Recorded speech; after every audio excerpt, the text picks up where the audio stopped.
சேலம் மாவட்டம் சங்ககிரி சுற்றுவட்டார பகுதிகளில் மாட்டுப் பொங்கல் பண்டிகையை மக்கள் கோலாகலமாக கொண்டாடினர்.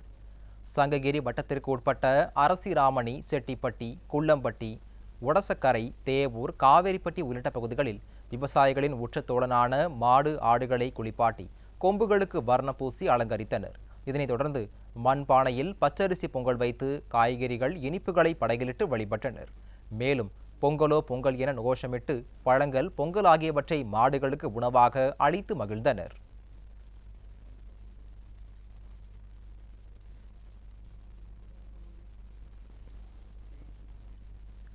தஞ்சாவூர், பூதலூர், திருக்காட்டுப்பள்ளி கடைவீதிகளில் மாட்டு பொங்கலையொட்டி அலங்கார பொருட்கள் விற்பனை களை கட்டியது. கயிறு, சலங்கை, காகித மாலை, கழுத்துமணி உள்ளிட்ட அலங்கார பொருட்களை உழவு தொழிலாளர்களுக்கு உதவிகரமாக இருந்த கால்நடைகளுக்கு அணிவிக்க வாங்கி சென்றனர்.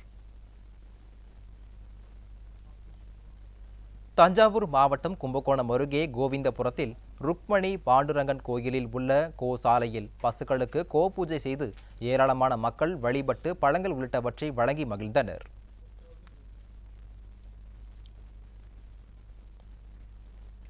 நாகையில் மீன்களின் விலை கடுமையாக உயர்ந்துள்ளதால் பொதுமக்கள் குறைந்த அளவில் மீன்களை வாங்கி ஏமாற்றத்துடன் சென்றனர். அந்த வகையில் முள்வாளை கிலோ 400 ரூபாய்க்கும், வஞ்சர மீன் கிலோ 600 ரூபாய்க்கும், வவ்வால் 700 ரூபாய்க்கும் விற்பனையானது. கடலூர் மாவட்டம் புவனகிரி மற்றும் சுற்றுவட்டார பகுதிகளில் அதிகாலை முதலே இறைச்சி கடைகளில் மக்கள் குவிந்தனர்.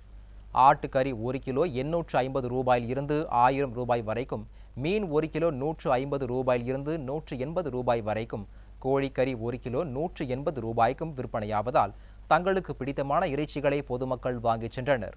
வழக்கத்தை விட அதிக அளவில் வியாபாரம் நடைபெற்றதால் வியாபாரிகள் மகிழ்ச்சி அடைந்துள்ளனர். ராமநாதபுரம் மாவட்டம் தொண்டி கடற்கரை பகுதியில் உள்ள மீன் மார்க்கெட்டில் அதிகாலை முதல் மீன்கள் வாங்க அதிக அளவில் மக்கள் கூட்டம் அலைமோதியது. இதனால் அப்பகுதியில் போக்குவரத்து நெரிசல் ஏற்பட்டது. மீன்கள் அதிக விலைக்கு விற்கப்பட்டாலும் பண்டிகை காலம் என்பதால் இறைச்சிகளை விட மீன்கள், நண்டு, இறால் ஆகியவற்றை வாங்க மக்கள் ஆர்வம் காட்டியுள்ளனர். கடலூர் துறைமுகம் பகுதியில் மீன்கள் விற்பனை அமோகமாக நடைபெற்றது. அசைவ பிரியர்கள் அதிகாலை முதலேயே மீன்கள் வாங்க குவிந்தனர். இதில் வவ்வால் 600 ரூபாய்க்கும், கொடுவா 500 ரூபாய்க்கும், தேங்காய் பாறை 400 ரூபாய்க்கும், நண்டு 1 கிலோ 400 ரூபாய்க்கும் விற்பனையானது.